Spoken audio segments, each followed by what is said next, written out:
Kabanata 6566-6570. Okay, Little Miyamoto. Mukhang walang pakialam si Harvey York. Hindi kailangang maging masyadong magalang. Sa mga islanders na kilala ko, you could be considered current affairs. Mukhang masaya si Miyamoto isahin, at sinabing, nagbibiro si Representative York. Kaming mga taga-isla ay hinahangaan ng kultura ng Great Country Age, kaya syempre alam namin na ang mga nakakaalam ng mga pangyayari sa kasalukuyan ay mga bayani. Lahat ngayon, Representative York, gaano ka nasisiyahan at paano ka nakarating dito? Napangiti si Harvey York, tumingin kay Mizuki na nakaluhod sa lupa sa oras na ito, at sinabing, mukhang hindi mo talaga tinanggap ang sinabi ko kahapon. Halika, iunat mo ang kamay na nakaturo lang sa akin at pinagalitan. Iniunat ni Mizuki ito ang kaliwang kamay na may malungkot na mukha. Bahagyang sinabi ni Harvey York, sinabi ng iyong kinatawan na si Miyamoto na kapag pumunta ka rito ngayon, hindi mo lang aaminin ang iyong pagkakamali, kundi mapaparusahan ka rin. Sorry talaga. Bago pa siya matapos magsalita, iniunat ni Harvey York ang kanyang kamay at hinawakan ng kaliwang hintuturo ni Mizuki ito. Bitik. Sa isang malutong na tunog, si Ito Mizuki ay nanginginig sa sakit. Ang kanyang mukha ay sobrang mapatla. Ngunit sa sandaling ito, hindi siya nang ahas na magkaroon ng kahit katiting na puot o kawalang kasiyahan. Para sa kapakanan ng pagiging magalang ng kinatawan ni Miyamoto ngayon, kalimutan mo na ito. Gayunpaman, inaasahan kong makita ang mga dokumento ng paglilipat ng equity. Ang iyong Liuling Group ngayon. Pumalakpak si Harvey York at mahinang nagsalita. Naiintindihan. Paulit-ulit na tumango si Mizuki. Ihahanda ko ang mga dokumento para sa equity transfer sa hapon. Transfer ano? Hindi mo pa ba ito ginagalaw? Determinado si Miyamoto na isagawa ang dogleg faith hanggang sa wakas. Muli niyang sinipa si Mizuki ito sa lupa, at pagkatapos ay mahinang sinabi, kumakatawan sa York. Bigyan mo kami ng 2 oras. Pagkatapos ng 2 oras, maglalabas ng opisyal na anunsyo si Liuling. Ipinahayag na ganap na talikuran ang pagmamay-ari ng alliance. Big H Country Business. Yung shares naman, ayaw na natin, ibigay mo na lang. Si Miyamoto Ishan ay orihinal na gustong sabihin na ang equity ay ibibigay kay Harvey York, ngunit nang makita ang walang malasakit na tingin ni Harvey York, pinigilan niya ang kanyang mga salita. Dahil alam niyang hindi siya gusto ni Harvey York. Magandang trabaho. Humakbang si Harvey York, kumuha ng tissue at pinunasan ang noo ni Miyamoto isahin. Bumalik ka at sabihin mo kay Tokugawa Shingen. Kung ayaw mong mamatay sa tuktok ng Forbidden City, maaari kang lumuhad sa tarangkahan ng Martial Alliance of Great Country Age sa loob ng 3 araw at 3 gabi. Naiintindihan. Tuloy-tuloy na tumango si Miyamoto. Tokugawa Shingen, paano mo maihahambing sa iyo? He dares to offend you, ako ang unang tumanggi. Ipapaintindi ko sa kanya ang gap between me and you. Pagkatapos sabihin ito, si Miyamoto ay nagmamadaling umalis kasama ang isang grupo ng mga tao mula sa isla na bansa ng buong puso pagkatapos ng kakaibang mga tingin mula sa madla. Para silang natakot na makalimutan ni Harvey York ang sinabi niya at sumagot agad. Pagkaalis ni Miyamoto Ishan at Ito Mizuki at ng iba pa, sina Troy Quinlan, Ismael Abi at iba pa ay tumingin kay Harvey York nang may hindi masabi na kataimtiman. Makikita ito ng lahat. Matapos ang naturang insidente, ang posisyon ni Harvey York, ang susunod na pangulo, ay masasabing hindi na mapipigilan, at walang sinuman ang makakapagpalaya sa kanya. Sa oras na ito, lumingon si Harvey York, ngumiti kay Ismael Abi, at mahinang nagsabi, Vice President Abi. Ayon sa taya, gusto mo bang diretsyong ibigay ang net worth mo, o gusto mong lumaban at tumabi sa akin? Personally, sana ipaglaban mo ako hanggang dulo, kasi mas interesting yun. Vice President Abi, dahil nakipagpustahan ka kay President York, dapat kang manatili dito. Ang bagay na ito ay hindi nangangailangan ng Presidente York na kumilos ng personal. Ako ang mangangasiwa sa iyong pagbitay.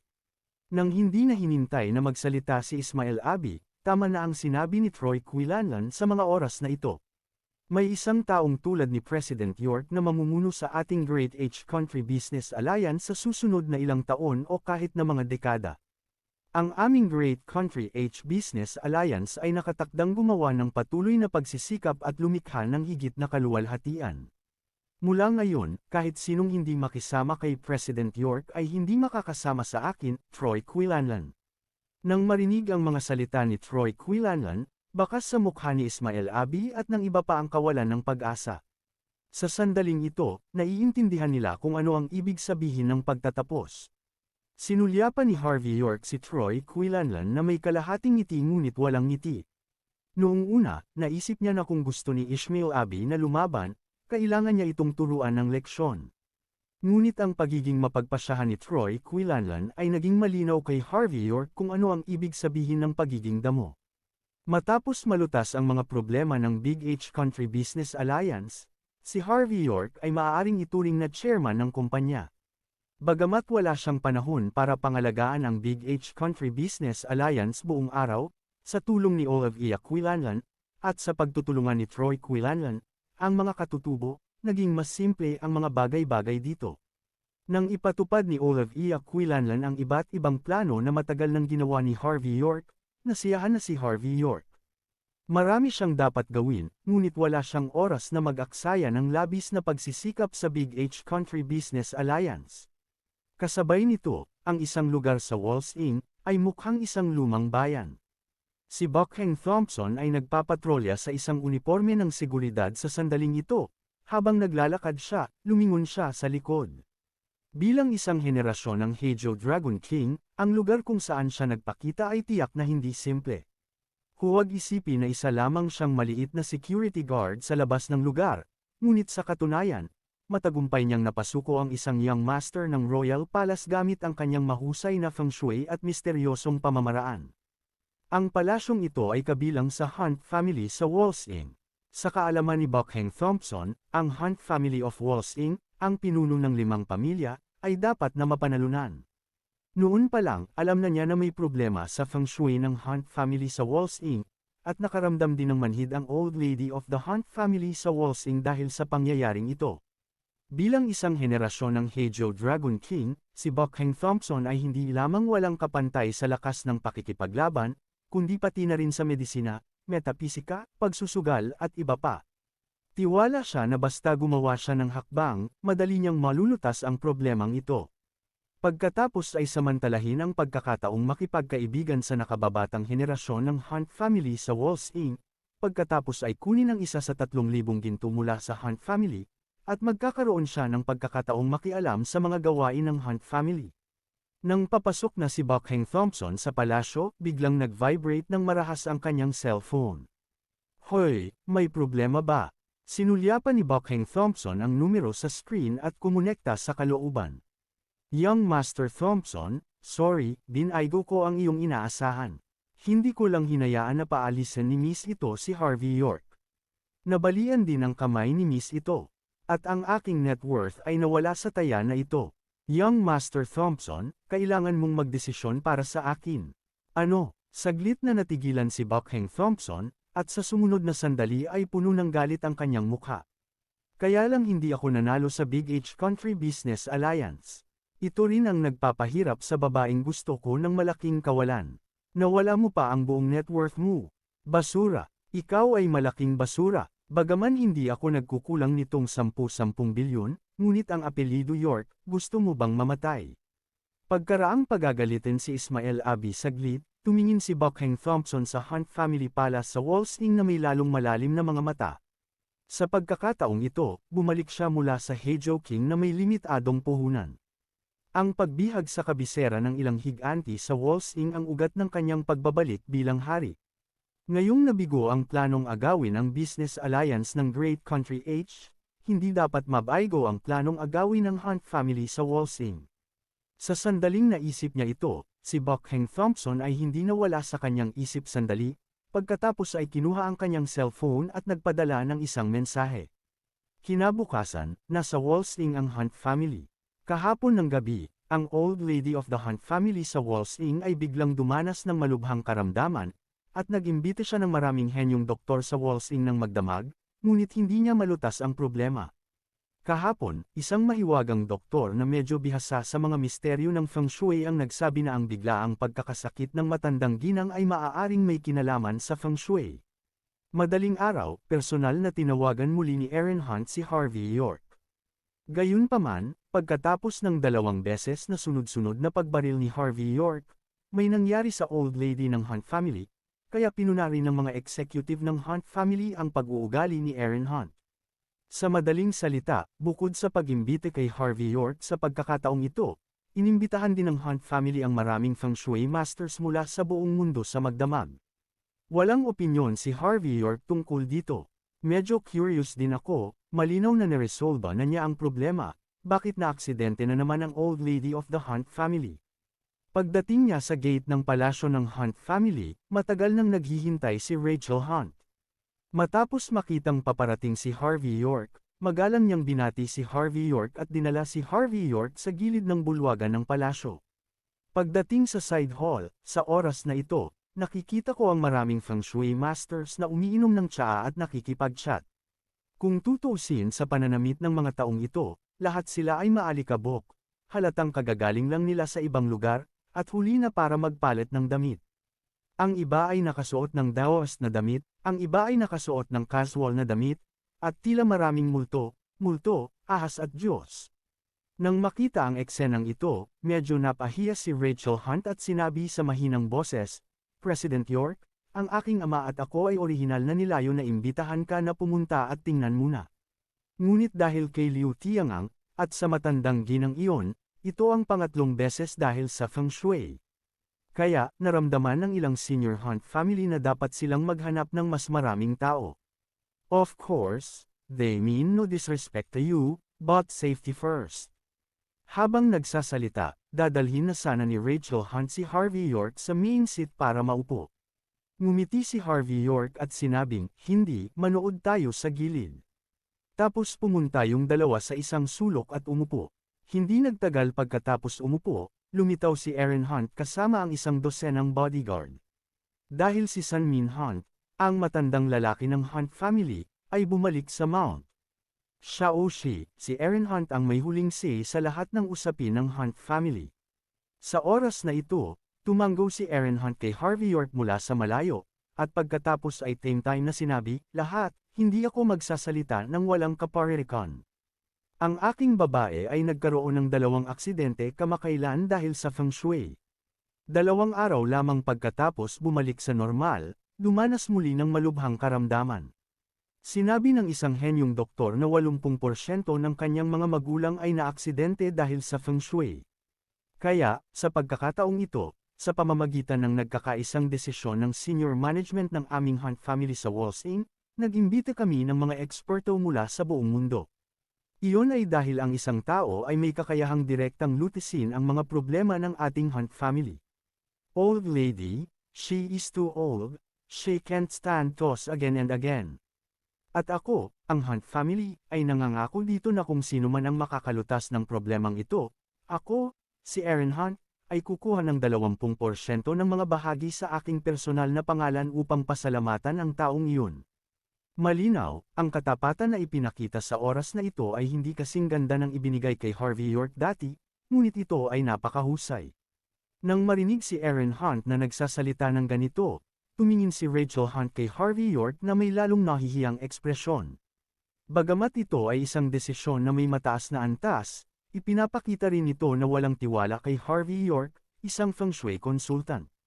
Ngunit ito ay normal din, nalutas ni Harvey York ang problemang ito ilang araw na ang nakakaraan, at ang old lady ay naaksidente muli. Likas sa tao na maghinala na si Harvey York ay kalahating balde ng tubig.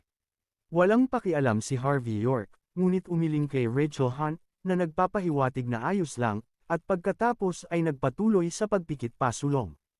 Nabalitaan ng lahat sa field na ang Hunt family sa Walls Inc. ay talagang kumuha ng 20% ng shares sa pangalan ni Aaron Hunt sa pagkakataong ito bilang pasasalamat, lahat ng mga taong ito ay parang dugo ng manok. Pagkatapos ng lahat, kung kukuha ka ng 20% ng mga pagbabahagi, kung gayon gaano man ito kalubha sa hinaharap, ang iyong katayuan bilang isang shareholder ng Hunt family sa Walls Inc. ay nakatakdang manatiling hindi nagbabago.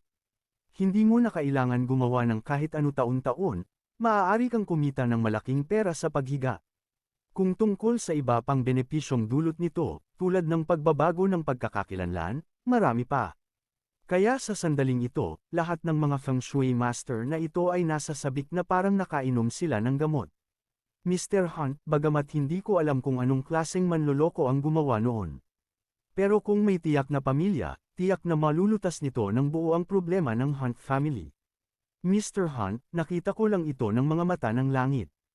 Pamilya, Hunt, wala kang anumang malalaking problema, isang maliit na masamang espiritu lamang. Kung kikilos ka, magagarantiya ka ng 10 taon, hindi, walang magiging problema sa loob ng 100 taon. Hey, ang mga salita ng lahat ay tiyak na medyo exaggerated.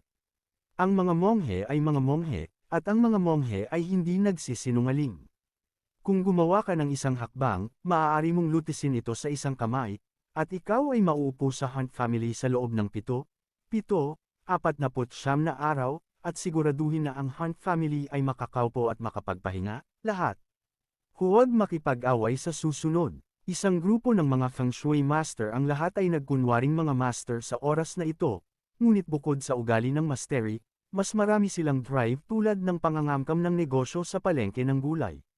Kung tutuusin, kung sino ang unang bumaril ay siyang uunahin. Sa kasong ito, ang lahat ay isang patay na kaibigang tao at hindi isang mahirap na Daoist. Sa oras na ito, walang otres. Lahat, mangyaring makinig sa sinabi ng kawawang monghe. Sa sandaling ito, lumabas ang isang dakilang monghe na nakasuot ng gintong balabal, na may hawak na isdang kahoy sa kanyang kamay, at sa sandaling ito, kumilos siya na parang isang master monghe. Nang makita siyang nagsasalita, agad na napatingin ang mga manunood sa kanya. Hindi ba ito ang maalamat na Master Yuan Hui mula sa Baoguo Temple sa Wolsing? Bakit nandito rin ang kilalang monghe na hindi kumakain ng paputok ng tao? Hehe, ang mataas na monghe ay hindi kumakain ng mga paputok ng tao, ngunit ang templo. Ang Baoguo ay isang pampublikong kinakalakal na kumpanya. Bilang isang senior executive ng templo, Baoguo, ayoko talagang hawakan ang Hunt family shares, di ba? Ngunit si Master Yuan Hui ay tunay na may kakayahan. Narinig ko na minsan niyang pinigilan ang mga sinaunang templo at mga palasyo sa ilalim ng lupa na siya mismo ang naghukay. Bulong ng isang grupo ng mga tao, halatang may mga kakayahan itong si Master Yuan Hui, kasama ang background ng Baoguo Temple in Wolsing, lahat ay medyo naiinggit sa kanya. Napatingin din si Harvey York kay Master Yuan Hui ng may interes. Ang Baoguo Temple sa Wolsing ay hindi isang banal na lugar para sa martial arts. Ngunit sa mga feudal na dinastiya, tulad ng Qin Chanjian, ito ay isang lugar na hinirang ng dinastiya. Ang Baoguo Temple ay mahusay sa pag-awit ng mga sutra, pero itong si Master Yuan Hui, isa rin daw siyang malaking figure sa feng shui bago siya naging monghe. Nang maglaon, pagkatapos maging monghe, pinagsama ang feng shui at budismo at naging napakalakas. Sa katunayan, minsan siyang naging panauhin ng mga higanteng Wolsing. Lumapit si Rachel Hunt kay Harvey York sa oras na ito, at sinabi sa mahinang boses. President York, napakalakas ba nitong si Master Yuan Hui? Bahagyang sinabi ni Harvey York, iyon ay dapat na medyo malakas. Marahil ay malulutas niya ng lubusan ang mga problema ng iyong Hunt family. Bagamat may ilang mga pahiwatig, hindi pa nakikita ni Harvey York kung ano ang mali sa Hunt family sa ngayon, at hindi niya nalaman ang dahilan kung bakit ang matandang babae ay dumaranas ng isa pang malubhang karamdaman, kaya hindi siya nagbigay ng tiyak na pahayag. Bahagyang kumunat ang noo ni Rachel Hunt nang marinig ang mga salita. Bagamat mukhang kakaiba ang Master Yuan Hui na ito, hindi niya akalain na mas magaling si Master Yuan Hui kaysa kay Harvey York. Nang makita ni Master Yuan Hui na ang mga mata ng lahat ng naruroon ay nasa kanya, tumingin siya sa mga tao at mahinahong sinabi, lahat, ang mga monghe ay tapat na nagsasalita, kaya ako ay magsasalita ng tapat. Gusto ng lahat ng isang piraso ng Hunt family, at gusto ng lahat na maging isang pangunahing shareholder ng Hunt family. Ang mga benepisyong ito ay maaaring makinabang sa mga susunod na henerasyon. Lahat ay nakakakita ng malinaw.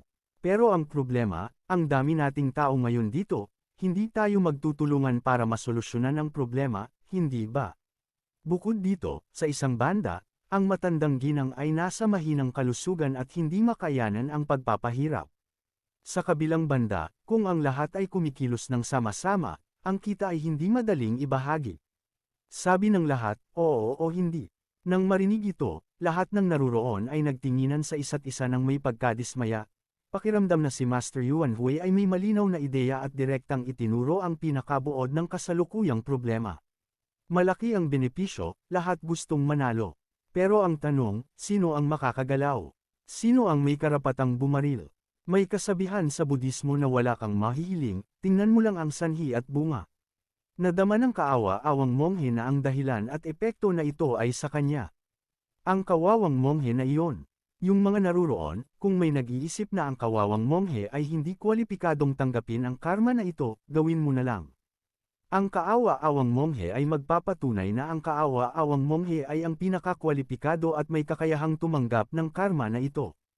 Pagkatapos ng pagsasalita, idineklara ni Master Yuan Hui ang pangalan ng Buddha, na may hitsura ng kawalang interes at pagmamataas sa kanyang mukha. Kahit na siya ay isang monghe, kapag siya ay nagsasalita, wala siyang kagandahang loob ng isang monghe, ngunit siya ay mukhang pinakamahusay sa mundo. Ang bawat isa sa mga Feng Shui Masters na naruroon ay may ilang mga kakayahan, at bawat isa ay nakagawa ng mga tagumpay sa kani-kanilang larangan. Nang marinig na si Master Yuan Hui ay napakapagpanggap, agad siyang nakaramdam ng matinding inis. Bagamat sinasabing may sagradong katayuan ang Baoguo Temple, isa pa rin itong pampublikong kumpanya. Pero ang problema, sino ba ang hindi kayang bayaran ng mga taong naruroon? Hindi banggitin, ang 20% stake ng pinuno ng Hunt family ay isang magandang pagkakataon na umangat sa langit. Sinong gustong makaligtaan? Hihihi, Master Yuan Hui, sinasabi ng lahat na ang mga monghe ay may 8 tuntunin. Sa palagay ko ay hindi mo binitawan ang tuntunin ng kasakiman. Sa sandaling ito, tumayo ang isang matandang lalaki na nakasuot ng Daoist robe, may dalang mahabang kahoy na espada sa likod, na tila isang Divine Master mula sa Maoshan. Bagamat ang lahi ng Maoshan ay hindi kasing husay ng lahi ng Longhushan Tianxi Mansion, naipasa ito sa loob ng maraming taon. Gayunpaman, ang linya ng Longhushan Tianxi Mansion mismo ay isang banal na lugar ng martial arts. Bagamat may pananaliksik sa angkan ng Feng Shui, hindi ito masyadong malalim. Ngunit iba ang lahi ng Maoshan. Mula noong sinaunang panahon, ang lahi na ito ay pinakamahusay sa pagpapaalis ng masasamang espiritu. Masasabing si Mao siya ng punong Daoist ng Feng Shui. Sa makatuwid, sinabi rin ni Master Zhao ng Maoshan sa isang hindi kapanipaniwalang tinig sa sandaling ito, Master Yuan Hui, dahil sa tingin mo ay isa kang pedantic celestial being, kaya ngayon, Master Zhao, natatakot akong ituro ko sa iyo kung ano ang mapagpakumbaba at kung ano ang monghe. Iyon, hindi man lang itinaas ni Master Yuan Hui ang kanyang mga talukap, ngunit sinabing walang pakialam, kung gayon, mangyaring kumilos.